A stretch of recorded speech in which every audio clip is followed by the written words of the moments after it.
जो आपका इनफाइनाइट पुली नेटवर्क है,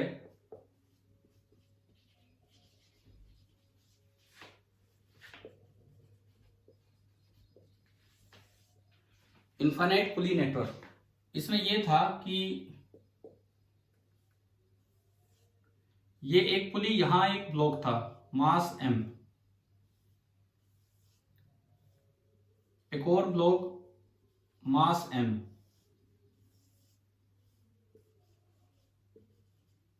और ये नेटवर्क ही चलता जा रहा था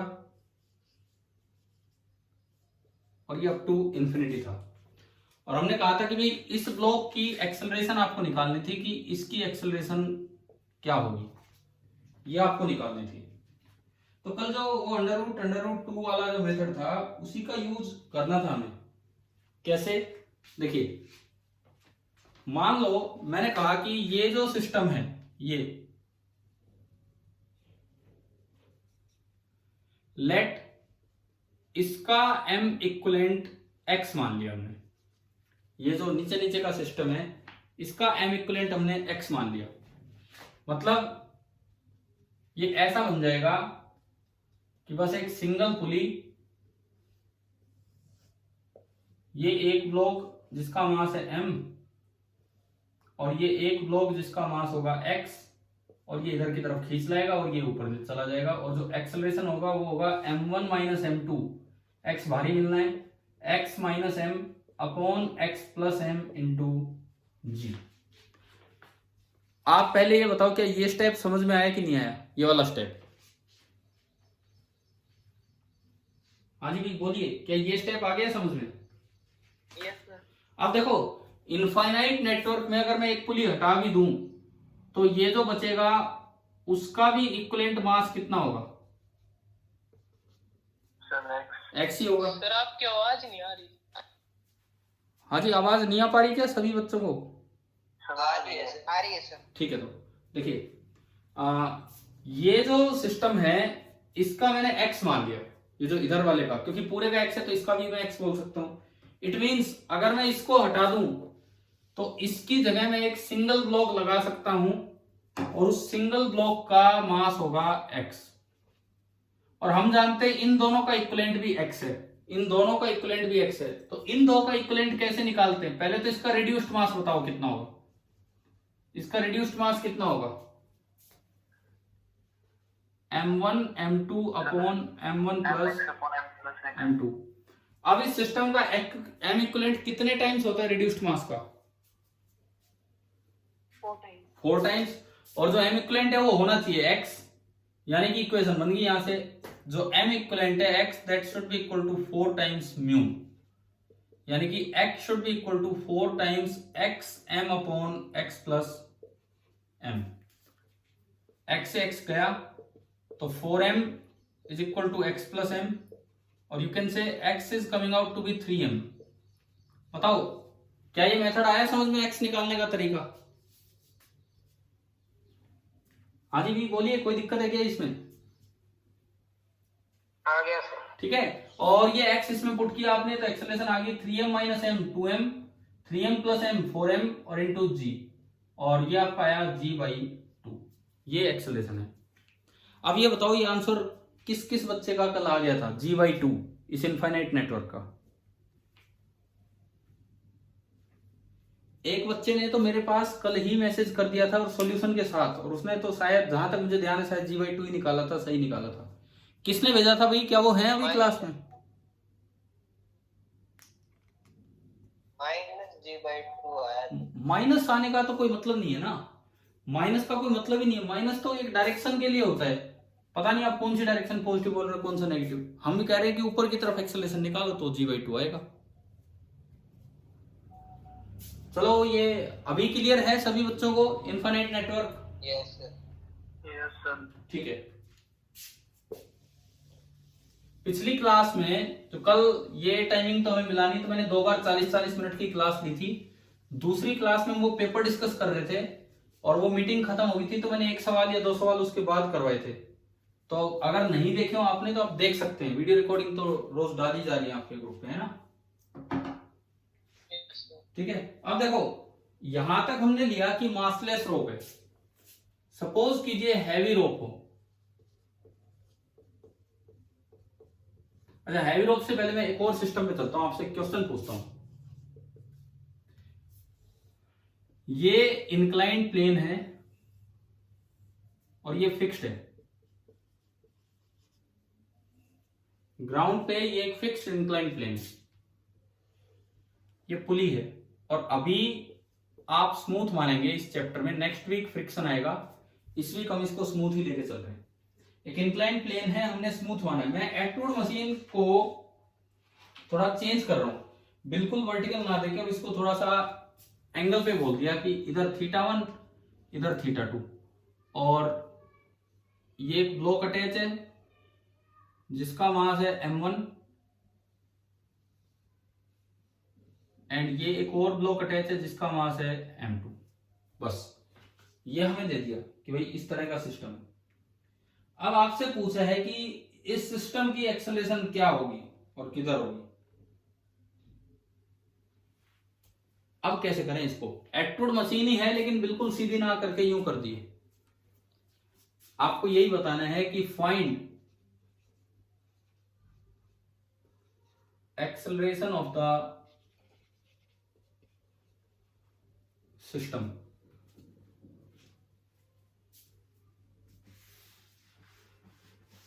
देखो, आप सबसे पहले ये देखो कि इनको चलाने वाला फोर्स कौन है। इस पे नीचे फोर्स लग रहा है m1g, उसके कंपोनेंट कर दो। बताओ इधर क्या कंपोनेंट आएगा, साइन थीटा या कोस थीटा? साइन। ये याद ही कर लो, याद ही कर लो। ये तो अगर एंगल ऑफ इंक्लिनेशन थीटा है तो अलोंग द प्लेन mg का कंपोनेंट आता है साइन, और परपेंडिकुलर डायरेक्शन में आता है कोस। कारण सुनो, ये थीटा, ये 90, ये 90 माइनस थीटा, तो ये थीटा, तो थीटा वाली साइड तो कंपोनेंट आएगा कोस, m1g कोस θ1। इसको बैलेंस करने के लिए तो नॉर्मल रिएक्शन रहेगा, लेकिन जो इसको खींच के लाने वाला है नीचे वो ओनली कौन है, m1g sin θ1। क्या इधर बताओ, क्या ये कंपोनेंट वाला सिस्टम आ गया इधर समझ में, इस साइड? यस। सिमिलरली इस पे नीचे लग रहा है m2g, अगेन ये एंगल थीटा 90 माइनस थीटा, ये θ2 हो जाना है, तो इधर वाला तो कंपोनेंट आना है m2g cos θ2, और जो नीचे की तरफ कंपोनेंट बनेगा that will be equal to m2g into sine θ2, और परपेंडिकुलर डायरेक्शन में नॉर्मल रिएक्शन इनटू। कोई फ्रिक्शन वगैरह है नहीं। ज्यादा से ज्यादा आप दिखाना चाहो तो इस रस्सी पे टेंशन T, एक ही टेंशन है क्योंकि रस्सी एक ही, और इस पे भी टेंशन T। पूरा फ्री बॉडी डायग्राम बन गया m1 और m2 का। m1 m2 का आपका कंप्लीट फ्री बॉडी डायग्राम बन चुका है। चलो आप एक बार इक्वेशंस बताओ, आप ही बताओ, क्या परपेंडिकुलर टू द प्लेन कोई ब्लॉक चलेगा? क्या कोई block perpendicular to the block चलेगा, या परपेंडिकुलर टू द प्लेन चलेगा, या अलोंग द प्लेन चलेगा? Along the plane. यानी कि परपेंडिकुलर डायरेक्शन में तो फोर्स बैलेंस होने चाहिए। तो पहली इक्वेशन फोर्स बैलेंस की बनती है n1 is equal to m1g cos θ1। Similarly इधर इक्वेशन बनती है n2 is equal to m2g cos θ2। अब बात आती है कि चलाने वाला फोर्स कौन है। इधर तो है m1g sin θ1 और इधर है m2g sin θ2, तो ये किस साइड जाएगा, m1 की तरफ कि m2 की तरफ? ये ना तो खाली m1 m2 की वैल्यू पे डिपेंड कर रहा है, ना खाली θ1 θ2 की वैल्यू पे, ये इस पे डिपेंड कर रहा है कि इसमें और इसमें कौन बड़ा है। अगर ये बड़ा होगा तो उधर चला जाएगा। लेट, मैंने एक मान लिया, let m1g sin θ1 is greater than m2g sin θ2। तो अभी बताओ, क्या आपको समझ में आ रहा है कि अब ये m1 की तरफ चलेगा? Yes sir. और देखो, अगर ये इधर a एक्सेलरेशन से आया तो भाई कंस्टेंट, क्योंकि ये पुली रेस्ट पे है, ये भी ऊपर a से जाएगा। अब आप मुझे बताओ a कैसे निकालूं, मैं एक्सेलरेशन कैसे निकालूं इस केस में? बताओ, अब तरीका बताओ, कैसे लिखूं मैं एक्सेलरेशन?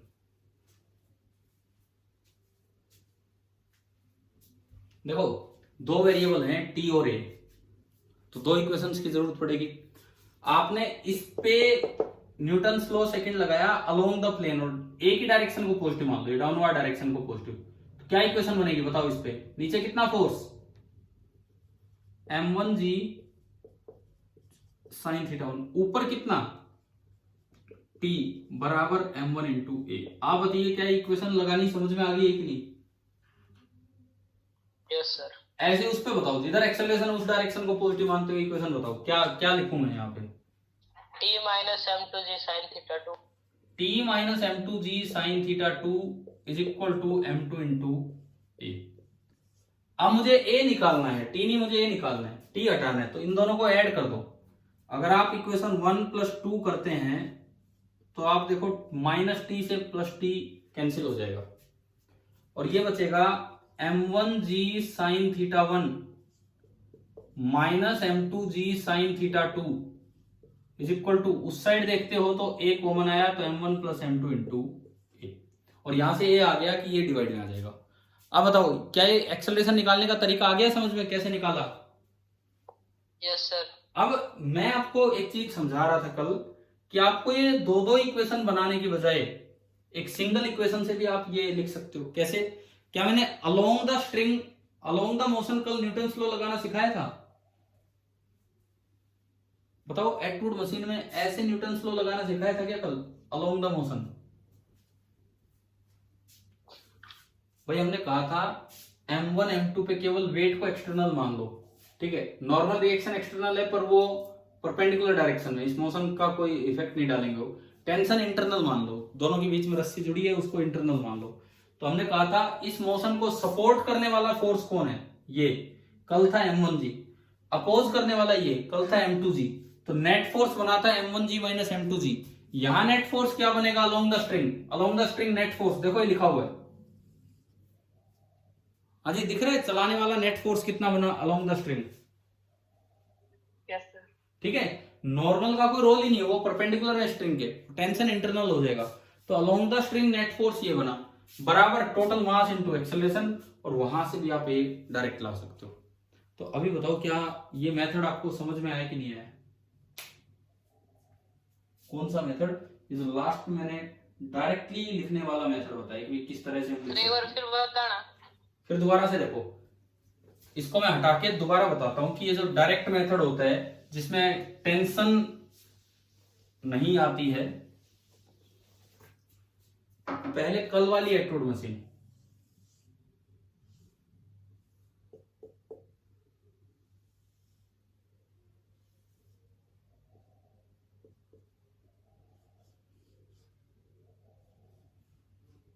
ये m1 ये m2, मान लो m1 भारी है तो इसको नीचे लाने वाला फोर्स अलोंग द स्ट्रिंग है m1g और इसको रोकने वाला फोर्स है m2g। टेंशन को इंटरनल मान लो और आप along the string Newton's law लगा दो, along the string Newton's law लगा दो। तो नेट फोर्स चलाने वाला कितना है बताओ? m1g तो चला रहा है, m2g रोक रहा है, तो नेट फोर्स कितना है along the string? m1g minus m2g। इसमें यूं नहीं बोलना कि भाई अपवर्ड डायरेक्शन पॉजिटिव है कि डाउनवर्ड, ना, अलोंग द स्ट्रिंग लेना, जैसा मोशन है उसको पॉजिटिव मान लो, बराबर total mass m1 plus m2 into acceleration. तो आप बताओ कि यहां से एक्सेलरेशन का डायरेक्ट फॉर्मूला आ रहा है कि नहीं आ रहा है, जो कल निकाला था वो? Yes sir. ऐसे ही जो अभी मैंने क्वेश्चन लिया इंक्लाइंड प्लेन वाला, इंक्लाइंड प्लेन वाला अभी जो क्वेश्चन लिया आ गया ना, अब समझ में क्या है? इधर चलाने वाला m1g साइन थीटा 1, उधर रोकने वाला वो, तो बस ये चेंज हो गया और कुछ नहीं, ठीक है। अच्छा एक और चीज इस क्वेश्चन से आपको ये समझ में आ जाना चाहिए कि इंक्लाइंड प्लेन पे mg के कंपोनेंट कैसे किए जाते हैं, ये क्लियर हो जाना चाहिए कि इंक्लाइंड प्लेन पे mg के कंपोनेंट कैसे किए जाते हैं, ठीक है। अब हम कुछ हैवी रोप लेते हैं, मान लो रोप का खुद का मास है,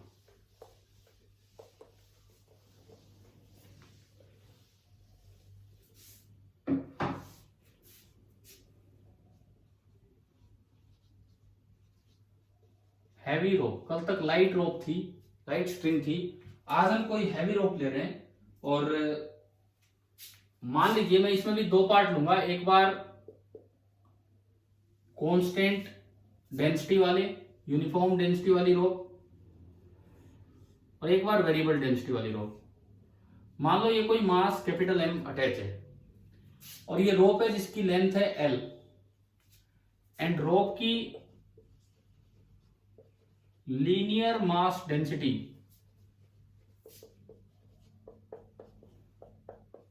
लैम्डा है और लैम्डा यूनिफॉर्म है।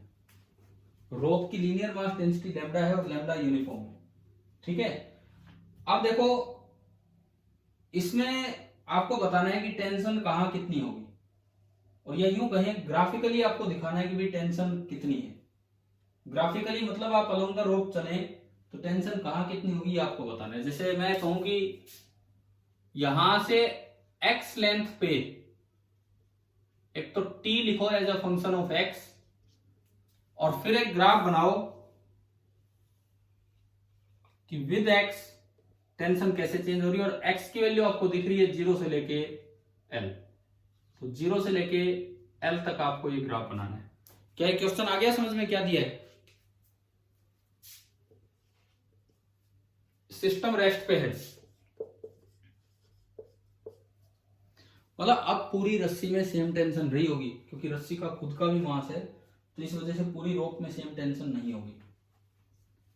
तो कैसे निकाले? सुनो, आपको जिस जगह टेंशन निकालनी हो ना, कभी भी किसी रस्सी में किसी ब्लॉक में बीच में कहीं टेंशन निकालनी हो, उसको वहां से ब्रेक किया करो।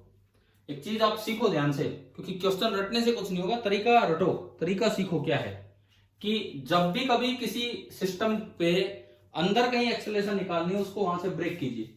तो मैंने इसको यहां से ब्रेक किया, यहां से जब मैं इसको ब्रेक करता हूं तो एक पार्ट तो ऊपर बना और एक पार्ट, थोड़ा मैं ब्रेक करके दिखाता हूं, एक पार्ट ये नीचे बना। ये कैपिटल एम मास है। ये बताओ ये लेंथ कितनी बची है? नीचे वाली लेंथ कितनी बची? L minus x।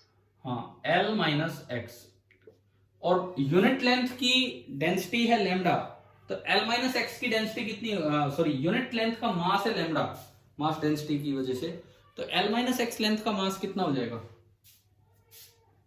Lambda into L minus x. ऊपर अगर आप देखते हो ऊपर वाला पार्ट वो लेंथ है x, तो जो उसका मास होगा वो होगा लैम्डा इंटू एक्स। अब मैं फोर्सेस दिखाता हूं। देखो पूरा सिस्टम रेस्ट पे है, तो ऊपर वाला पार्ट भी रेस्ट पे होगा, नीचे वाला भी। एक बार तो मैं इस पे लगने वाले फोर्सेस दिखाता हूं। इस पे एक तो नीचे की तरफ से लग रहा होगा वेट, अर्थ की तरफ से वेट, अर्थ की तरफ से वेट कितना कितना इसका वेट होगा? टोटल मास कितना है? m plus lambda L minus x। और वेट लिखना है तो इंटू जी। इस जगह टेंशन टी मानी, टेंशन एक पुलिंग फोर्स है, तो ऊपर वाला पार्ट नीचे वाले पार्ट को पुल कर रहा होगा टी टेंशन से, नीचे वाला पार्ट ऊपर वाले पार्ट को पुल कर रहा होगा टी टेंशन से। ऊपर वाले पार्ट का वेट भी नीचे लगेगा। ऊपर वाले पार्ट का वेट कितना है? ऊपर वाले पार्ट का वेट लैम्डा एक्स इंटू जी। लेकिन ऊपर वाले पार्ट का छत से कांटेक्ट है, तो छत ने एक कांटेक्ट फोर्स लगा रखा होगा, वो F ceiling, C for ceiling. छत ने एक कांटेक्ट फोर्स लगाया होगा। दोनों रेस्ट पे हैं। एक बार आप ऊपर वाले पार्ट को रेस्ट पे करके नेट फोर्स जीरो करवाओ। हाँ जी, इस पे एफ नेट जीरो करवाओ क्योंकि रेस्ट पे है। बताओ ऊपर की तरफ तो फोर्स कितना लग रहा है? एफ सीलिंग, और नीचे की तरफ फोर्स लग रहा है एक तो वेट और एक टेंशन। तो ये बना एफ सीलिंग बराबर लैम्डा एक्स जी प्लस टी। अब आप बताओ क्या यहां से टेंशन आ पाई कि एफ सीलिंग ने खबड़ा कर दिया? क्या इस इक्वेशन से मैं टेंशन लिख पा रहा हूं कि नहीं? इस इक्वेशन से अगर आप टेंशन निकालोगे तो एफ सीलिंग तो नहीं होगी। ये देखो ऊपर वाला पार्ट, देखो ऊपर वाला पार्ट, एक तो इसका वेट होगा, वेट तो है मास इंटू जी, तो लैम्डा एक्स इंटू जी, ये मैंने लिख दिया नीचे की तरफ। एक रस्सी खींच रही होगी, नीचे वाली रस्सी ऊपर वाले को खींच रही होगी, तो T tension by Newton third law, एक दूसरे पे टी टी टेंशन। और एक ऊपर छत जो है वो भी तो इसको पकड़ के रखेगी, नहीं तो गिर जाएगा। छत ने इस पे जो अट्रैक्टिव फोर्स लगाया होगा सीमेंट की वजह से या कैसे भी वजह से, that is F ceiling, F C. अब क्योंकि पूरा सिस्टम रेस्ट पे है, तो ये पार्ट भी रेस्ट पे है और नीचे वाला पार्ट भी रेस्ट पे। अब अगर ऊपर वाला पार्ट रेस्ट पे है तो उस पर एफ नेट जीरो किया, तो उस पर ऊपर की तरफ तो फोर्स एक ही लग रहा है एफ सीलिंग, नीचे की तरफ दो फोर्स लग रहे हैं, एक टेंशन और एक लैम्डा एक्स जी। तो यहां से ये इक्वेशन बनी, मुझे निकालना है क्वेश्चन में टेंशन, परंतु यहां से टेंशन नहीं निकली क्योंकि एक अननोन फोर्स ऐड हो गया इक्वेशन में एप्सिलॉन। पर आप ये बताओ कि आपको इक्वेशन बनानी आ गई है कि नहीं? Yes sir. ठीक है, तो उधर से नहीं बनी बात तो इधर आ जाओ, इधर आ जाओ। ये भी तो रेस्ट पे है, इस पे तो छत का कॉन्टेक्ट ही नहीं है, ये आसान है। इस पे नीचे तो वेट लग रहा है और ऊपर टेंशन। अगर मैं इस पार्ट पे एफ नेट 0 करूं तो बताओ क्या इक्वेशन बनेगी? बोलो, लोअर पार्ट पे एफ नेट 0 करके क्या इक्वेशन बनेगी? ऊपर टी बराबर नीचे कितना, ये मल्टीप्लाई कर दिया मैंने, m g plus lambda into l minus x into g. आप बताइए क्या टेंशन समझ में आ गई है क्या? हाँ भाई, यस सर। किसी भी एक्स लेंथ पे टेंशन, ये आंसर हो गया क्योंकि इसमें एप्सिलॉन भी कहीं नहीं आया, मास भी दे रखा है नीचे वाले ब्लॉक का, लैम्डा भी दे रखा है स्ट्रिंग की, और एल भी दे रखा है, और एक्स पे आपको निकालना था। तो ये टेंशन की इक्वेशन आ गई। अब मुझे इसका ग्राफ बनाना है। ग्राफ बताओ कैसा बनेगा? पहली बात, ग्राफ स्ट्रेट लाइन बनेगा कि कर्व बनेगा? ग्राफ स्ट्रेट लाइन बनेगा कि कर्व बनेगा? यहां t की पावर कितनी है? 1, और यहां x की पावर भी 1। जब दोनों की पावर 1 होती है तो ग्राफ कैसा बनता है? Straight line. कैसी स्ट्रेट लाइन? कोई भी 2 पॉइंट लेके ज्वाइन कर लो, इसमें x बराबर 0 रखो। मान लो मुझे यहाँ की टेंशन लिखनी है, यहाँ की x बराबर 0। x बराबर 0 रख के बताओ टेंशन कितनी आई? mg प्लस लैम्डा जी। यानी कि x बराबर 0 पे टेंशन आई mg plus lambda L G. ठीक है, एक पॉइंट हमें मिल गया, x बराबर 0 पे ये है। फिर उसमें x बराबर l रखो, x बराबर l, लास्ट पॉइंट। टेंशन कितनी आ रही है? mg। x बराबर l पे टेंशन आ रही है mg, ये पॉइंट। तो ये लो यार, आपका ग्राफ बन गया। स्ट्रेट लाइन ग्राफ है क्योंकि दोनों की पावर 1 है। अभी बताओ क्या ये ग्राफ बनाना आ गया कि नहीं? कैसे बनाना था? Yes sir. ठीक है, दूसरी बात हमने ये सीखी कि किसी भी पार्ट में बीच में कहीं टेंशन पूछी जाए तो आपको वहां से सिस्टम को ब्रेक कर लेना है, और किसी भी एक साइड के पार्ट का एफबीडी बना के न्यूटन्स लॉ लगा दो, उससे टेंशन आ जाएगी। ये रेस्ट पे था तो ऊपर वाला पार्ट भी रेस्ट पे और नीचे वाला पार्ट भी रेस्ट पे। जैसे मैं आपको पहले इसी तरह की चीजें बताता हूँ कि ये ब्रेक करने वाले और किस तरह से हमें कहीं भी टेंशन निकालनी होती है, ये वाले पार्ट हम देखते हैं। देखिए अगला सवाल,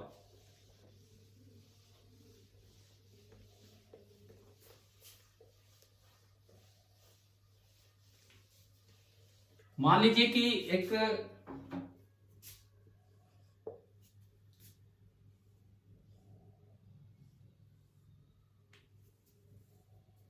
ये मास है m1, ये रोक नहीं रोड है,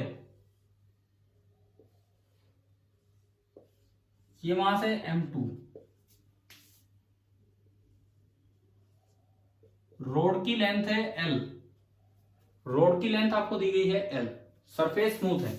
जब तक फ्रिक्शन का जिक्र ही नहीं हो रहा तो सरफेस स्मूथ होगी। और हमें बोला गया है कि भाई ये सिस्टम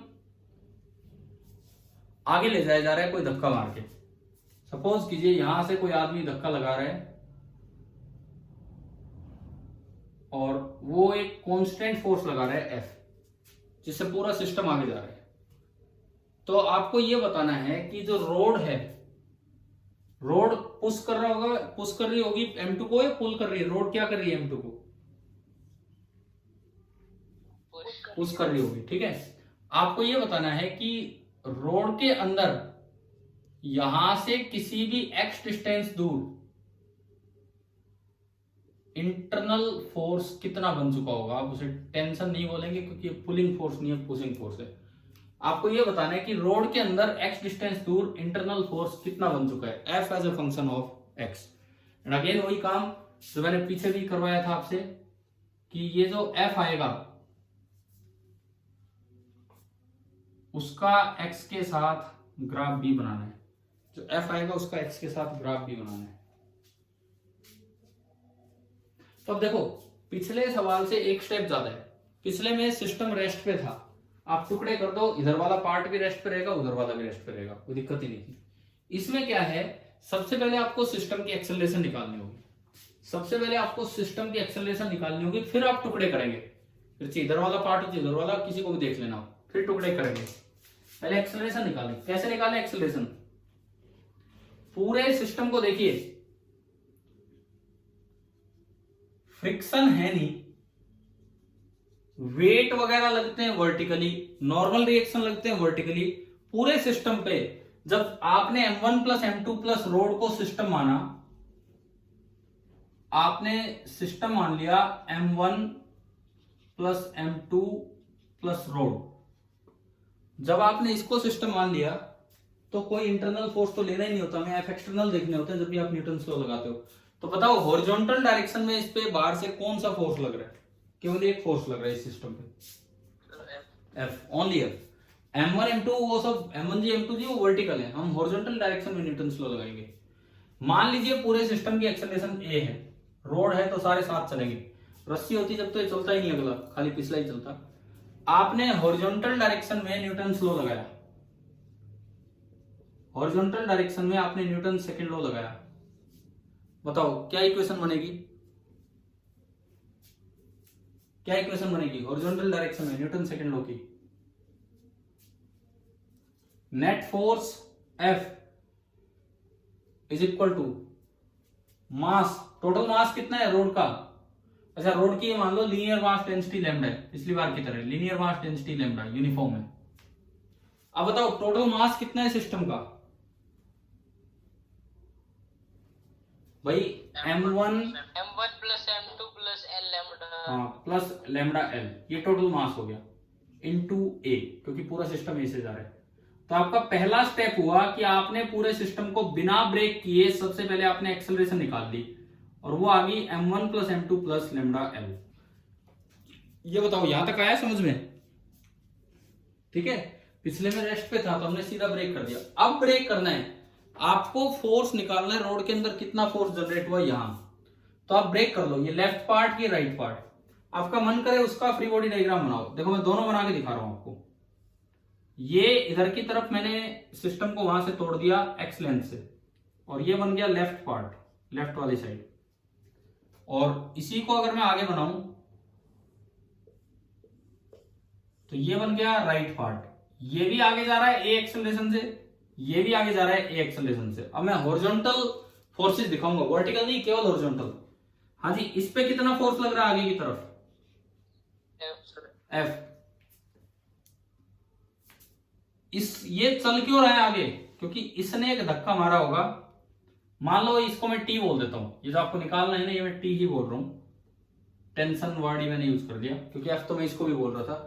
तो ये उसको पुश कर रही होगी T फोर्स से, बदले में भाई न्यूटन थर्ड लॉ ये भी इसको पुश कर रही होगी T फोर्स से, और कोई हॉरिजॉन्टल फोर्सेज है ही नहीं। लेफ्ट पार्ट का भी डायग्राम बन गया, राइट पार्ट का भी डायग्राम बन गया, ये आपका लेफ्ट पार्ट और ये M1। लेफ्ट पार्ट की रोड की लेंथ है x, तो ये इसका मास हो गया लैम्डा x। राइट पार्ट की लेंथ है L माइनस x, तो मास हो गया lambda into L minus x। अब देखो दोनों तैयार है, आप जहां से निकालना चाहे वहां से टेंशन निकाल लो। अगर यहां से निकालोगे तो इक्वेशन बनेगी, आगे वाली डायरेक्शन को पॉजिटिव मान लो, net force F minus t बराबर total mass M1 plus lambda x into a की वैल्यू पुट करो, टी कैलकुलेट हो जाएगा। समझ में आया यहां से कैसे निकलेगा? ठीक है, ज्यादा आसान है वहां से, वहां डायरेक्ट टी आएगा क्योंकि उसको चलाने वाला ही टी है, इसमें तो F माइनस टी लिखना पड़ा। बताओ इस पे न्यूटन लॉ लगाओ, नेट फोर्स आगे की तरफ टी बराबर टोटल मास कितना? Lambda into L minus x plus M2 और इंटू ए की वैल्यू है तो डायरेक्ट टी आ रहा है, ए है आपके पास, ए ये रहा, आपने इसमें पुट किया yes sir, F upon M1 plus M2 plus lambda L। अब मैं फिर से सोचूं ग्राफ, क्या एक्सप्रेशंस तक निकालने आगे ना आपको? कैसे निकालें ये मास वाली रोप्स में? हाँ जी, एक्सप्रेशन आ रहे हैं समझ में? ठीक है, अब ग्राफ देखो यहाँ t की पावर 1 है, t का ग्राफ x के साथ है और यहाँ x की भी पावर 1 है, तो ग्राफ कैसा बनेगा? Linear straight line. एक बार 2 पॉइंट निकाल लो, एक 0 और एक l, और उन पे ज्वाइन कर दो। x बराबर 0 रख के बताओ, x बराबर 0 रख के बताओ टेंशन कितनी आ रही है? Lambda L plus m2 upon, ठीक है। प्लस तो देखिए x बराबर 0 रख के आपने एक टेंशन की वैल्यू निकाली, x बराबर 0 पे ये यहाँ है और ये वैल्यू आ रही है m2 plus lambda L upon m1 plus m2 plus lambda L और इंटू जी। एक पॉइंट ये मिला। अब x बराबर एल रख के बताओ कि f कितना, टेंशन कितनी आ रही है? x बराबर एल रख के खत्म। m2 अपॉन m1 तो ये कम हो रही है कि ज्यादा हो रही है? कम हो रही है कि ज्यादा हो रही है? f upon m plus m2, ये f था, कम हुई ना? कम हुई है। तो ये आपका पॉइंट है ग्राफ पे m2 upon m1 plus m2 plus lambda L और इंटू f। ये पॉइंट हो गया। इन दोनों को स्ट्रेट लाइन से ज्वाइन कर दो, ये आपका ग्राफ हो गया। अब बताओ ये मासिव रोप वाले, मास वाली रोप में किस तरह से करने हैं? क्या ये समझ में आया कुछ? हाँ जी, वही क्लियर हो रहा है? बताओ ये पार्ट हो गया कि नहीं हुआ क्लियर? अब मैं इसमें, इसी में सेम क्वेश्चन में एक और चीज आपसे पूछता हूं। मान लो लैम्डा यूनिफॉर्म नहीं था, लैम्डा आपको दिया है वेरिएबल, लैम्डा आपको वेरिएबल दे दिया और यूं दे दिया कि किसी भी एक्स लेंथ पे आप एक्स लेंथ आगे जाते हो तो लैम्डा बराबर k x plus lambda not, where k and lambda not are constants. अब मुझसे ग्राफ नहीं, बस मुझसे ये पूछा है कि find T as a function of X. खाली ये पूछा है कि T as a function of X लिखना है।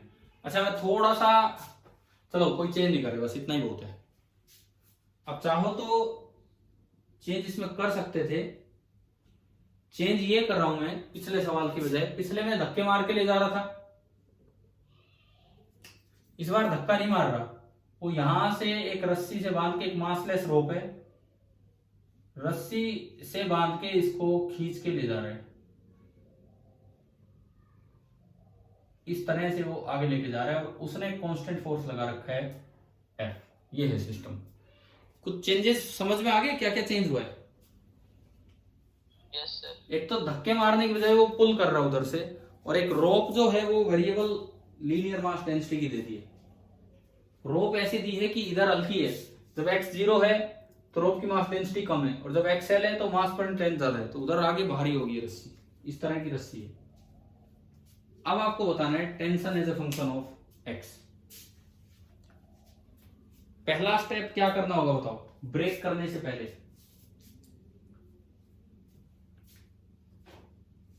हाँ जी, ब्रेक करने से पहले क्या क्या करना होगा?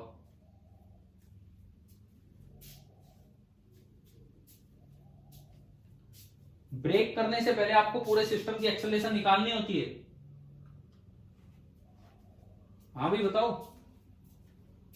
Yes sir. अभी एक्सेलरेशन निकालनी पड़ेगी पूरे सिस्टम की, लेकिन पिछली बार तो रोप का मास आसानी से निकल गया। पिछली बार तो रोप का मास बड़ी आसानी से निकल गया, लैम्डा इंटू एल, सीधा आ गया रोप का मास लैम्डा इंटू एल। अब कैसे निकाले रोप का मास इस केस में? अब अगर मैं रोप का मास निकालूं तो किस तरह से निकलेगा बताओ? देखो इंटीग्रेशन से निकलेगा। नॉन यूनिफॉर्म रोप का मास कैसे निकलता है सुनिए, तरीका देखिए। ये रोप है, आप किसी भी एक्स लेंथ पे गए, वहां पे डेंसिटी है लैम्डा जिसकी वैल्यू की एक्स प्लस लैम्डा नॉट। आप थोड़ा सा और आगे गए, थोड़ा सा और आगे, मान लो ये लेंथ है dx और इसका मास है dm, तो यहां जो लैम्डा होगा मैं उसको लिख सकता हूं मास पर unit length dm by dx। Non uniform rope का मास कैसे निकालते हैं, तरीका सीखिए। आप एक्स लेंथ पे जाके लैम्डा लिखते हैं, वो ये है कि एक्स प्लस लैम्डा नॉट। फिर आप थोड़ा आगे गए dx और उसका मास हो गया dm, तो यहां से जो dm आया dm, वो dm आ गया kx plus lambda not into dx, और यहां से dm आया kx dx plus lambda not into dx। Total mass चाहिए रोप का, आप इंटीग्रेशन कर दो, तो जो m ऑफ रोप होगा, स्ट्रिंग का टोटल मास आपको चाहिए, आप इंटीग्रेशन कर दो, तो integral kx dx plus integral lambda naught dx। अच्छा, लैम्डा नॉट और k तो बाहर आ जाएंगे, x की लिमिट आपको दिख रही होगी 0 टू l, रस्सी की लंबाई 0 टू l। तो आप बताओ मास ऑफ द रोप कितना आया निकल के, यहां से मास of the rope, total mass of the रोप कितना आया? x dx इंटीग्रेशन क्या होगा? KL square by 2 हाँ, लिमिट वगैरह पुट करके आ गया KL स्क्वायर बाई 2 प्लस ये क्या होगा?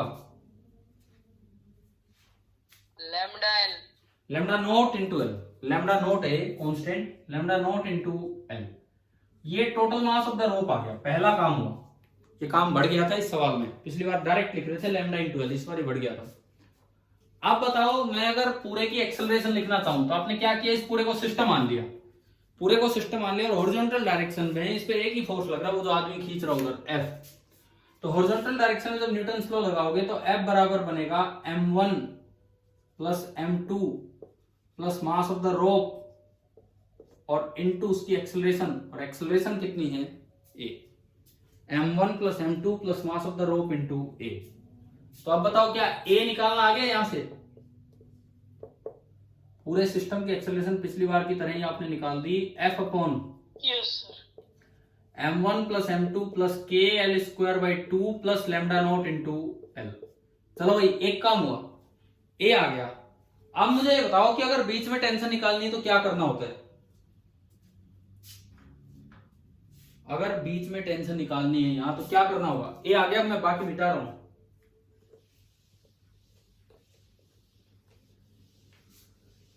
अभी बोलो यार, अभी भी तो कर रहे थे, अगर बीच में टेंशन निकालनी तो क्या करना होगा? लेफ्ट राइट क्या करना होगा? ब्रेक करेंगे ब्रेक करेंगे, बिल्कुल इसको ब्रेक करेंगे।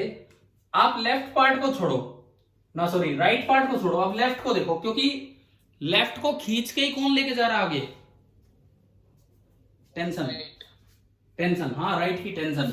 मतलब आपको राइट का एफबीडी बनाने की जरूरत नहीं है, उसमें तो F माइनस टी आएगा। इसका देखो आप, केवल इतने पार्ट को देखिए, केवल इतने पार्ट को, ये जो लेफ्ट पार्ट है जिसकी लेंथ है x, केवल इतने पार्ट को आप देखिए, इसको खींचने वाला एक ही फोर्स है, आगे वाले ने पीछे क्या टेंशन दी है, और वेट वगैरह का कोई रोल ही नहीं है। एक्सेलरेशन हमारे पास है, मुझे एक एक्स्ट्रा काम ये करना पड़ेगा, इस पार्ट का मास कितना होगा। अगर इस पार्ट का मास आ जाए तो डायरेक्ट टेंशन आ गई, tension is equal to total mass into acceleration. Acceleration तो आई पड़ी है आपके पास, हाँ भाई बताओ आया क्या यहां तक समझ में? क्या ये स्टेप आ गया समझ में, ये वाला स्टेप? अब ये m बताओ क्या, क्या दोबारा बोलो, आवाज नहीं आई साफ। लास्ट मैंने यहां से इसको ब्रेक कर लिया और लेफ्ट पार्ट का एफबीडी बनाया, क्योंकि मैं इसे पुल कर रहा हूं, तो इधर का एफबीडी बनाऊंगा तो इक्वेशन आएगी F माइनस टी, उसको छोड़ो। इधर का एफबीडी बनाओगे तो ओनली टी खींच के ले जा रहा है, तो ये एफबीडी बनाया। मान लो रस्सी के इतने टुकड़े का मास है स्मॉल m, जो अभी हम निकालेंगे, तो total mass of the system हो गया m1 प्लस स्मॉल m। तो ये इक्वेशन आ गई समझ में? a हमारे पास ये रहा, a हमने इसमें पुट कर दिया, t is equal to m1 plus small m into a f upon m1 plus m2 plus KL square by 2 plus lambda not into L। अब ये बताओ स्मॉल m कैसे निकालें, आखिरी पार्ट इस क्वेश्चन का, स्मॉल m कैसे निकालें हम? भाई जब यूनिफॉर्म लैम्डा था तो डायरेक्ट आ गया लैम्डा इंटू एक्स, लेकिन अब तो नॉन यूनिफॉर्म लैम्डा है। अब बताओ स्मॉल m कैसे निकालें? देखो बिल्कुल वैसे ही निकलेगा जैसे पूरी रोप का मास निकाला था। अगर आपको ध्यान हो, पूरी रोप का मास हमने ऐसे निकाला था, लैम्डा बराबर dm अपॉन dx, यहां से dm हो गया था लैम्डा इंटू dx, लैम्डा कितना माना था हमने क्वेश्चन में? लैम्डा कितना माना था? के x plus lambda note into D x, ये माना था। इंटीग्रेशन करेंगे, अगेन वही आना है, के into x square by 2 plus lambda note into x. बस लिमिट में फर्क हो जाएगा, लिमिट में। पिछली बार जो लिमिट लगी थी वो 0 से एल तक लगी थी, 0 से एल। इस बार आपको कितनी लेंथ तक का मास निकालना है? कितनी लेंथ तक का? एक्स। तो जो लिमिट लगेंगी वो कहां से कहां लग जाएंगी? 0 से एक्स। समझ में आ रहा है? बताओ ये इतने पार्ट का मास कैसे निकाल रहे हैं, क्या ये समझ में आ रहा है आपको? पिछली बार जो लिमिट लगी 0 टू एल गई, इस बार लिमिट 0 टू एक्स लगेगी। 0 टू एक्स आप इसमें पुट करेंगे तो ये बनेगा के x square by 2 plus lambda note into x. यानी कि ये जो स्मॉल एम है, स्मॉल एम, इसकी जगह आ जाना है के into x square by 2 plus lambda note into x और इंटू एफ। तो ये आएगा आपका आंसर। सवाल बड़ा हो गया क्योंकि इसमें नॉन यूनिफॉर्म मास डेंसिटी थी रोप की। 2 बार मास निकालना पड़ा, एक बार टोटल रोप का, एक बार छोटे पार्ट का। बाकी जो मेन कॉन्सेप्ट है उस पर ध्यान दो कि पहले पूरे सिस्टम का एक्सेलरेशन निकाल लेना है, पहले पूरे सिस्टम का एक्सेलरेशन निकाल लेना है, फिर उसको ब्रेक कर देना है और फिर वहां से एक पार्ट लेफ्ट या राइट देख के उस पर न्यूटन्स लॉ लगाना, उससे इंटरनल फोर्स आ जाएगा। अभी बताइए क्या ये पार्ट क्लियर हो गया है कि नहीं? Yes sir. ठीक है, क्लियर हुआ ना सभी को ये रोप वोप के सवाल कैसे क्या करने हैं? अच्छा देखो, अब एक बार एचसी वर्मा बुक खोलना, मेरे पास है नहीं अभी बुक, क्यों? मैं एक क्वेश्चन ले रहा हूं वहां से ताकि आपको समझ में आए। ये जो न्यूटन्स लॉ वाला चैप्टर, इसकी एक्सरसाइज निकालो, न्यूटन्स लॉ वाले चैप्टर की।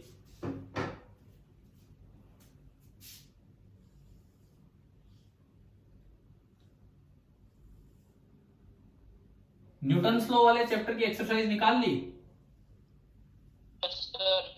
इसमें यार एक सवाल है, कोई आप देखो एक्सरसाइज में, मुझे नहीं पता कौन सा क्वेश्चन नंबर था। इधर से भी फोर्स लगाए जा रहे हैं, इधर से भी फोर्स लगाया जा रहा है, पता नहीं 20 न्यूटन 32 न्यूटन या क्या वैल्यूज आप देखिए एक बार उसमें। 24 नंबर की क्वेश्चन है सर। क्वेश्चन नंबर कौन सा है? 24। अब बताओ इधर कितना फोर्स लगाया जा रहा है उसमें? 32 न्यूटन। 32 न्यूटन। और इधर 20 न्यूटन। 20 न्यूटन। इसकी लंबाई कितनी दी है पूरी? 30 सेंटीमीटर। 30 सेंटीमीटर। मास दिया है इसका, मास यस कितना? 3 kg। 3 kg। एक बार ये और बता दो, ये पेज नंबर क्या है इसका? मैं लिख देता हूँ यहाँ, एचसीबी पेज नंबर 80 पर। 80। 81 दोनों पे है सर। ठीक है ठीक है ठीक है। देखो अब सुनो, ये अब इसमें पूछा क्या है, सवाल की वो लाइन पढ़ के बताओ क्या पूछा है।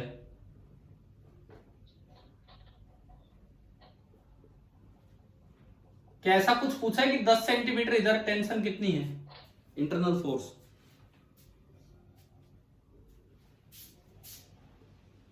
हाँ भाई बोलिए, क्या ऐसा है क्या कुछ? Yes sir. शायद यही पूछ रखा था उसमें कि यहाँ पे टेंशन कितनी है, ये आपको बताना है। यस तो अब देखो स्मूथ है, सब कुछ स्मूथ है। यहाँ 20 न्यूटन तो इसका मतलब इधर से खिंचाव है 20 न्यूटन। यहाँ 32 न्यूटन मतलब इधर से खिंचाव है 32 न्यूटन। आगे ज्यादा है पीछे कम, तो बताओ ये किधर चलेगा, राइट की तरफ लेफ्ट की तरफ? ये सिस्टम राइट की तरफ चलेगा लेफ्ट की तरफ? राइट की तरफ। अब दो ही तो स्टेप है, पहला स्टेप सिस्टम की एक्सेलरेशन निकाल लो और दूसरा स्टेप उसको ब्रेक कर दो। पहले तो इसकी एक्सेलरेशन बताओ। आगे की तरफ मान लो एक्सेलरेशन ए है, आगे वाली डायरेक्शन को पॉजिटिव लेते हुए net force 32 minus 20, net force हो गया 32 minus 20 is equal to mass. Mass कितना है? 3 kg इंटू एक्सेलरेशन ए, तो 12 is equal to 3a। A आ गया 4 metre per second square. Yes sir.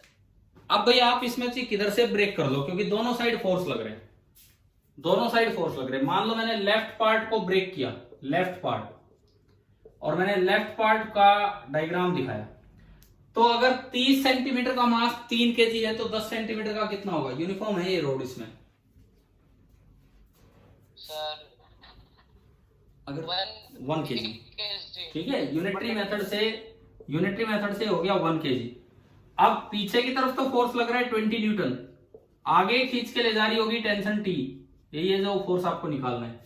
और क्योंकि पूरा सिस्टम आगे जा रहा है तो ये भी आगे जा रहा है with an acceleration of 4 metre per second square. बताओ क्या इक्वेशन बनेगी अब इसकी? न्यूटन लॉ लगाओ, आगे वाली डायरेक्शन को पॉजिटिव मानते हैं। t - 20 = 4। t - 20 is equal to m into a, तो यहां से t आ गया 24 न्यूटन। अब बताओ ये मास वाले या ये ब्रेक करने वाले क्वेश्चंस हो जाएंगे, किस तरह से ब्रेक करना है इनको? Yes sir.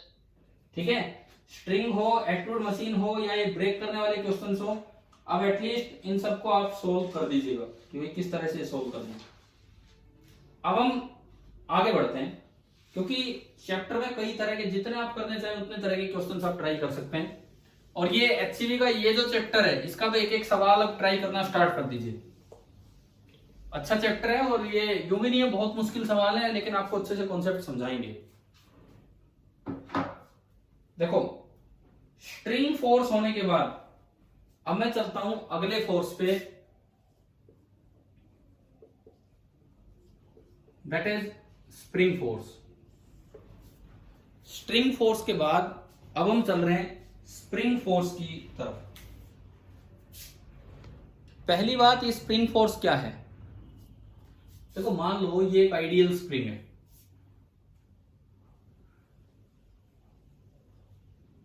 This is an ideal spring.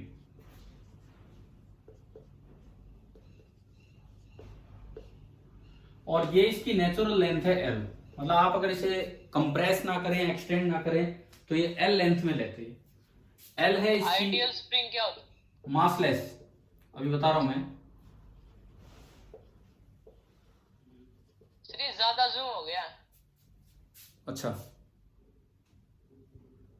Sir सही है। ठीक है, देखो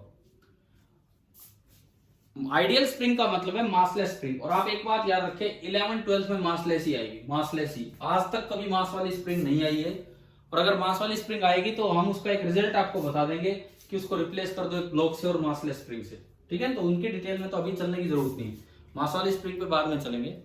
लेकिन मान लो ये मासलेस स्प्रिंग है, इसकी नेचुरल लेंथ है L। एक होता है स्प्रिंग का फोर्स कांस्टेंट, एक स्प्रिंग का फोर्स कांस्टेंट होता है जिसे K से डिनोट किया जाता है। नेचुरल लेंथ तो मीटर में होती है एंड फोर्स कांस्टेंट होता है न्यूटन पर मीटर में। अभी समझाता हूं मैं आपको कि भाई क्या होता है फोर्स कांस्टेंट।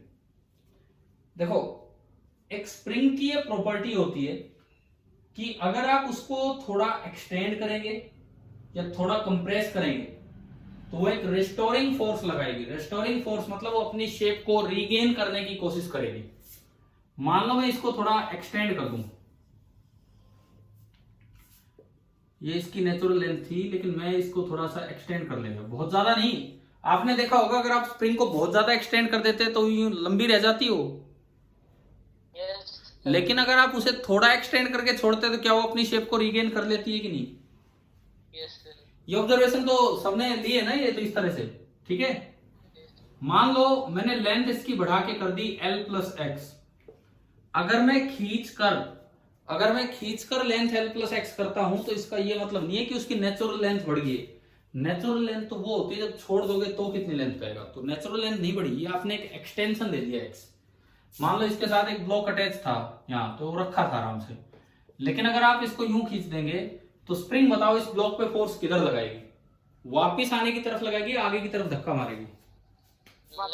वापिस लेफ्ट की तरफ, लेफ्ट की तरफ। ये स्प्रिंग फोर्स है F। इस F को बोलते हैं रिस्टोरिंग, रिस्टोरिंग मतलब अपनी शेप को रिस्टोर करना चाह रही है spring, restoring force. And F is directly proportional to X for small extensions. ज्यादा ही एक्सटेंशन कर दोगे तो ये फोर्स लगाना ही छोड़ देगी, लेकिन स्मॉल एक्सटेंशंस के लिए ये जो F होगा ये डायरेक्टली प्रोपोर्शनल होगा X के। और यहां जो प्रोपोर्शनलिटी कांस्टेंट होता है इसे बोलते हैं फोर्स कांस्टेंट K, और इक्वेशन बन जाती है F = KX। यानी कि मेरे पास एक इक्वेशन आ गई कि अगर मैं किसी स्प्रिंग को x लेंथ से एक्सटेंड कर दूं, जहां वो है वहां से अगर मैं x लेंथ आगे उसे एक्सटेंड कर दूं, तो वो पीछे की तरफ एक फोर्स लगाने लग जाएगी k इंटू एक्स। तो k की यूनिट न्यूटन पर मीटर कहां से आई, क्या ये समझ में आया आपको? ठीक है, k की यूनिट न्यूटन पर मीटर यहां से आ गई F/x से। आगे ना समझ में? ठीक है, सेम चीज होती है कंप्रेशन में। कंप्रेशन में क्या होगा बताओ, अगर मैं डायग्राम रिपीट करूं इसका, कंप्रेशन में क्या होगा? अगर मैं इसको यहां की बजाय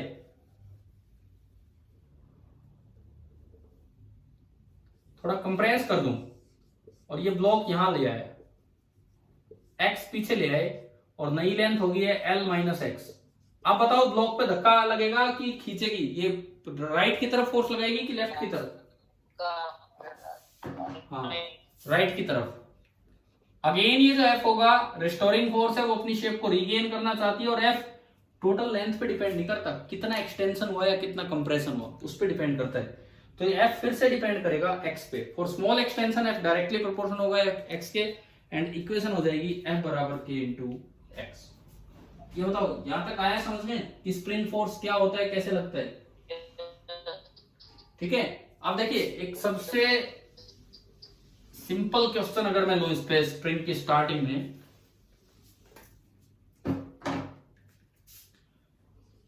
एक ब्लॉक सस्पेंडेड है स्प्रिंग से, एक आइडियल स्प्रिंग से,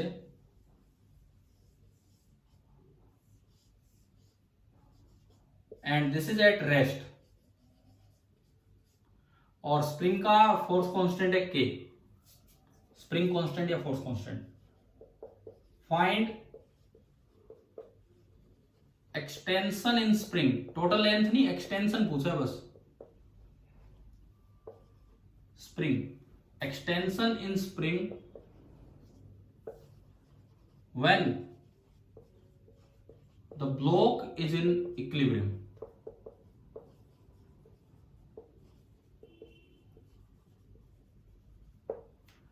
जब ब्लॉक इक्विलिब्रियम में है तो एक्सटेंशन इन स्प्रिंग कितना होगा? इक्विलिब्रियम मतलब उस पर नेट फोर्स 0 है।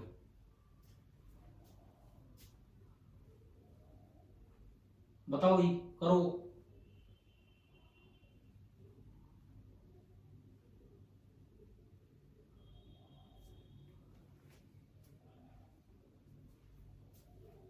इसका एफबीडी बनाओ, मास एम का।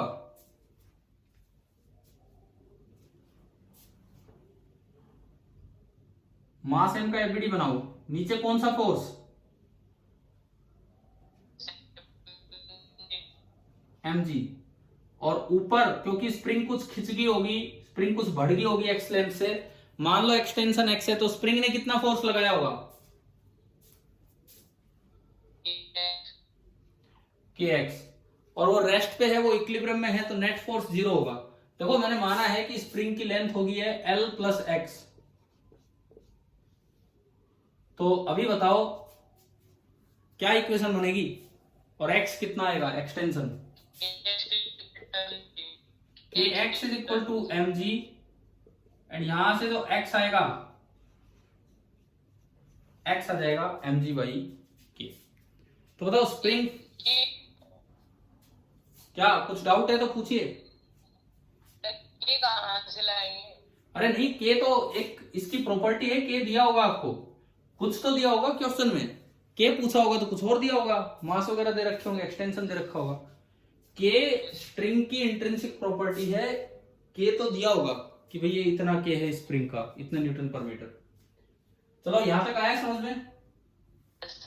ठीक है, अब इन्होंने के का जिक्र किया तो मैं इसी के पे आता हूं। आप ये बताओ स्प्रिंग में थोड़ा एक्सटेंशन हुआ या थोड़ा कंप्रेशन हुआ, क्या के उससे चेंज होता है? कि स्प्रिंग में थोड़ा एक्सटेंशन या थोड़ा कंप्रेशन होता है तो क्या उससे के चेंज हो रहा है? नो सर, नहीं हो रहा। क्या थोड़ा एक्सटेंशन या थोड़ा कंप्रेशन करने से स्प्रिंग की नेचुरल लेंथ चेंज होती है? जवाब देते चलो आप। नहीं होती। अगला सवाल, क्या k की वैल्यू स्प्रिंग की नेचुरल लेंथ पे डिपेंड करती है। मटेरियल सेम है, मटेरियल सेम है, एक मैंने लंबी स्प्रिंग ली, एक थोड़ी Yes, पतली, sir. एक छोटी स्प्रिंग ली, तो क्या के की वैल्यू स्प्रिंग की नेचुरल लेंथ पे डिपेंड करती है या नहीं करती है? Yes, sir. कैसे, डायरेक्टली कि इनवर्सली? डायरेक्टली या इनवर्सली? अब इसको समझो, एक अच्छा टॉपिक है जो मैं अभी पढ़ा रहा हूं, देखिए लो, एक ध्यान से देखो आप, अभी जो मैं आपको पढ़ा रहा हूं उसमें डिपेंडेंस ऑफ स्प्रिंग कांस्टेंट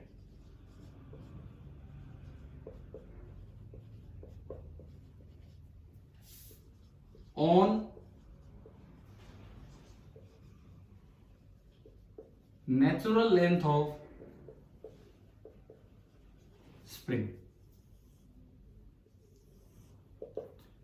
देखो अच्छे से समझना अब इस चीज को क्या है। सबसे पहला एक फैक्ट कि अगर आप स्प्रिंग को कट कर देते हो, दो ब्लॉक हैं, एक रस्सी से बंधा है, एक स्प्रिंग से बंधा है, आप रस्सी को कट कर दोगे, रस्सी अचानक ढीली हो जाएगी, स्प्रिंग फोर्स सडनली चेंज नहीं होता है। On cutting a rope, tension suddenly becomes zero, string एकदम से लूज हो जाएगी।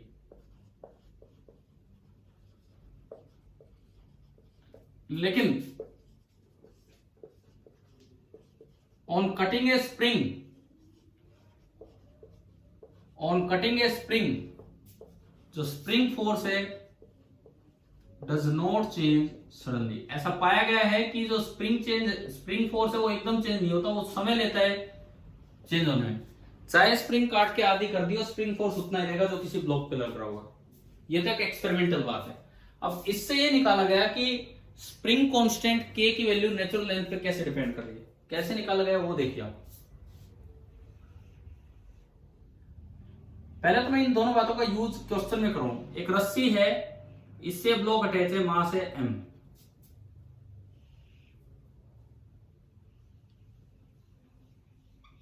और इससे ये ब्लॉक अटैच है, मास है m। इसकी लेंथ तो l है, ये तो बढ़नी नहीं है, इनएक्सटेंसिबल स्ट्रिंग है, और इसकी लेंथ है l प्लस x, कुछ बढ़ चुकी है, ये है। एक बार दोनों का एफबीडी बनाए, इस पे नीचे फोर्स लग रहा है mg और ऊपर टेंशन t, इस पे नीचे फोर्स लग रहा है mg एंड ऊपर स्प्रिंग फोर्स fs, हाँ, जो कि होगा k इंटू एक्स। ये भी रेस्ट पे है और ये भी रेस्ट पे है। इसका मतलब यहां से इक्वेशन बनी t बराबर mg और यहां से इक्वेशन बनी kx बराबर mg। चलो यहां तक तो क्लियर हुआ ना सभी को, ये जो पढ़ा है यहां तक, ठीक है। मेरा पहला सवाल है, मैंने बिल्कुल बीच से दोनों को काट दिया, बिल्कुल बीच से, ये क्या है? हाँ ठीक है, सिंपल कैची है, उससे बीच से मैंने कट कर दिया आधी लेंथ पे, और यहां भी आधी लेंथ पे कट कर दिया।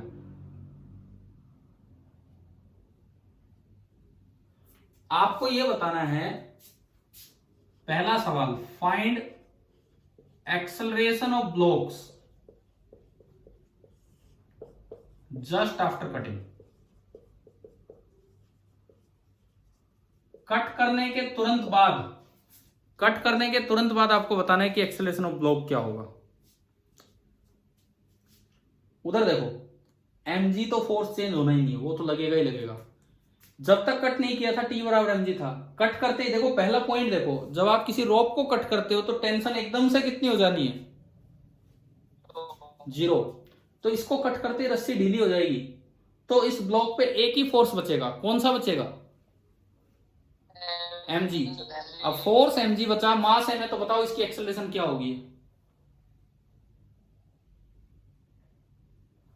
फोर्स mg लग रहा है, मास m है, तो एक्सेलरेशन ओनली g। यानी कि इसकी एक्सेलरेशन तो g होगी डाउनवर्ड, कट करने के जस्ट बाद इसकी एक्सेलरेशन g डाउनवर्ड। अब उधर आओ, मैंने इसको कट किया, कट करने से पहले फोर्स mg था, वो चेंज होना नहीं। कट करने के बाद, कट करने से पहले स्प्रिंग फोर्स था kx। सेकंड पॉइंट क्या क्या मिला on cutting A spring, fs doesn't change suddenly, time लेके चेंज होता है, कुछ समय बाद वो चेंज हो जाएगा। तो हमारे इस सवाल का जवाब बताओ अब क्या होगा कि जस्ट आफ्टर कटिंग इसकी एक्सेलरेशन क्या होगी, बताओ। जस्ट आफ्टर कटिंग ये चेंज नहीं होगा तो पहले बैलेंस है, तो अब भी बैलेंस होंगे, तो एक्सेलरेशन कितनी हो जाएगी जस्ट आफ्टर कटिंग, 0। यानी कि ये तुरंत चल पड़ेगा, ये टाइम लेगा। अभी रस्सी लूज होगी, रस्सी नहीं स्प्रिंग, अभी स्प्रिंग लूज होगी, लूज नहीं अपनी नेचुरल लेंथ में आएगी, तब ये चलेगा। धीरे धीरे ये लेंथ कम होगी तब ये चलेगा, यानी कि वो जल्दी नीचे पहुंचेगा ये देर में। तो आप ये बताओ जस्ट आफ्टर कटिंग के आंसर आए क्या समझ में, क्या है क्या नहीं। हाँ भाई, कोई डाउट है इसमें तो पूछो, इस वाले में, इस वाले में अभी just after cutting fs change नहीं होगा, तो ये जस्ट आफ्टर कटिंग kx रहेगा जो mg को बैलेंस कर रहे हैं। उसके बाद धीरे धीरे नेचुरल लेंथ में आएगी तो kx कम होगा तो ये भाग लेगा नीचे। अच्छा, अब हमारा टॉपिक देखो, dependence of spring constant on natural length. यहीं से एक चीज हमें समझ में आएगी कि स्प्रिंग कांस्टेंट नेचुरल लेंथ पे कैसे डिपेंड कर रहे हैं। देखिए, मैं इस रस्सी वाले को तो हटा रहा हूं।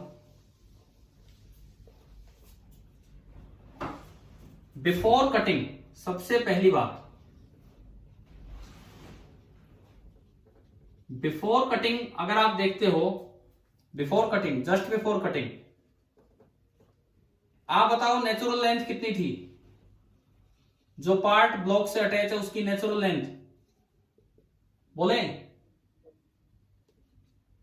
नेचुरल लेंथ कितनी इसकी, L। एक्सटेंशन कितना है इसमें, X। और स्प्रिंग फोर्स कितना है, स्प्रिंग फोर्स K इंटू, बताना क्या निकाल रहे हो सर, मैंने ये निकाल रहे हैं, ये निकाल रहे हैं कि नेचुरल लेंथ चेंज करने पे K चेंज होता है कि नहीं। वो सवाल तो हो चुका, अब हम ये निकाल रहे हैं कि नेचुरल लेंथ चेंज करने पे K चेंज होता है या नहीं। स्प्रिंग को खींचने से नेचुरल लेंथ चेंज नहीं होगी, स्प्रिंग को दबाने से नेचुरल लेंथ चेंज नहीं होगी, स्प्रिंग को कट करने से नेचुरल लेंथ चेंज होगी। तो तरीका देखो आप, जस्ट बिफोर कटिंग देखिए, नेचुरल लेंथ कितनी इसकी, L प्लस एक्स तो टोटल है, नेचुरल लेंथ L है और एक्सटेंशन x है, और फोर्स कितना लग रहा है kx। आप बताओ क्या ये तीन बातें यहां तक समझ में आई कि नहीं आई। हाँ भाई, क्लियर है ये वाला पार्ट। अब इधर देखो आप, जस्ट आफ्टर कटिंग, इस साइड में बनाता हूं,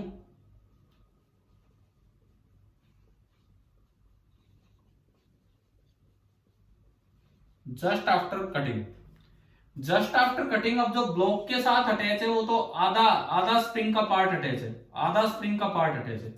पूरी लेंथ L प्लस एक्स थी तो आधी लेंथ होगी L प्लस एक्स बाई 2। क्या इतनी बात आई क्या समझ में। पूरी लेंथ अगर L प्लस एक्स थी तो आधी लेंथ कितनी हो जाएगी, L प्लस एक्स बाई 2। मैं इसको लिख सकता हूं L by 2 plus x by 2। बताओ यहां तक क्लियर हुआ। हाँ भाई, यहां तक क्लियर हुआ कि नहीं, L by 2 plus x by 2। ठीक है, अब जस्ट आफ्टर कटिंग जो पार्ट अटैच है उसकी नेचुरल लेंथ कितनी है बताइए, इसको देख के बताओ नेचुरल लेंथ कितनी इस पार्ट की, L बाई 2। एक्सटेंशन कितना है इस पार्ट में, x बाई 2। और स्प्रिंग फोर्स कितना लग रहा है, हमने अभी पढ़ा कि spring force does not change suddenly.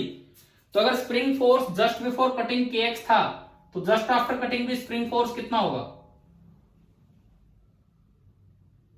अगर kx ही होगा, जस्ट आफ्टर कटिंग भी स्प्रिंग फोर्स kx ही होगा। अब एक आखिरी बात मैं निकालता हूं, फोर्स कांस्टेंट, इधर भी और उधर भी। फोर्स कांस्टेंट का मतलब था फोर्स पर यूनिट एक्सटेंशन। तो अगर मैं यहां लिखूं force constant, force constant, force per unit extension, spring force कितना लग रहा है, स्प्रिंग फोर्स कितना लग रहा है kx डिवाइडेड बाई एक्सटेंशन कितना है x। यानी कि कट करने से पहले फोर्स कांस्टेंट कितना था k। अब आप यहां लिखवाओ फोर्स कांस्टेंट, अब आप यहां लिखवाएं force constant, force per unit extension. अभी स्प्रिंग फोर्स कितना है बताओ, क्या कोई चेंज हुआ है क्या स्प्रिंग फोर्स में? No sir. अभी स्प्रिंग फोर्स में कोई चेंज नहीं हुआ है। देखिए स्प्रिंग, ये सबसे इंपॉर्टेंट पार्ट चल रहा है आज की क्लास का, शुरू से ठीक है, आप सीधा सीधा पार्ट पढ़ते रहे, ये सबसे इंपॉर्टेंट पार्ट है। अभी स्प्रिंग फोर्स तो है kx, एक्सटेंशन कितना है extension? Sir x/2। x/2, x से x कटा तो देखो आप फोर्स कांस्टेंट कितना हो गया 2k। आया समझ में? देखो जब नेचुरल लेंथ l थी, जब नेचुरल लेंथ l थी तो फोर्स कांस्टेंट कितना था k, और जब नेचुरल लेंथ l/2 हुई तो फोर्स कांस्टेंट कितना हो गया 2k।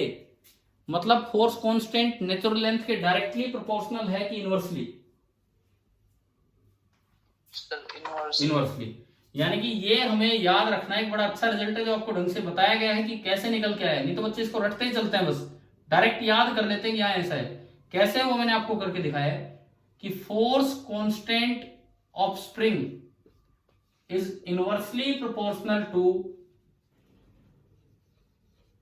Natural length of spring. Most important point जो आज की क्लास का था वो यही था, बाकी तो ठीक है हमने सीखा ये पॉइंट। स्प्रिंग वाले की मैं बात कर रहा हूं, स्प्रिंग वाले में जो सबसे अच्छा पॉइंट हमने सीखा है लास्ट वाला पॉइंट। आप ये बताओ कि आपको समझ में आया कि ये निकला कैसे, ये पॉइंट कैसे निकाला हमने? ठीक है, अब आगे हम, आज कोई टेस्ट नहीं, आज आप अपने फ्री हो गई, अपने तैयारी कीजिए जो भी कुछ कर रहे हो, कल हम आगे बढ़ते हैं और आज वाली क्लास के रिवीजन कर लेना। और एचसीवी का वो चैप्टर अपना स्टार्ट कर दो, न्यूटन्स लॉ वाला, शायद चैप्टर 5 होगा। ठीक है, थैंक यू।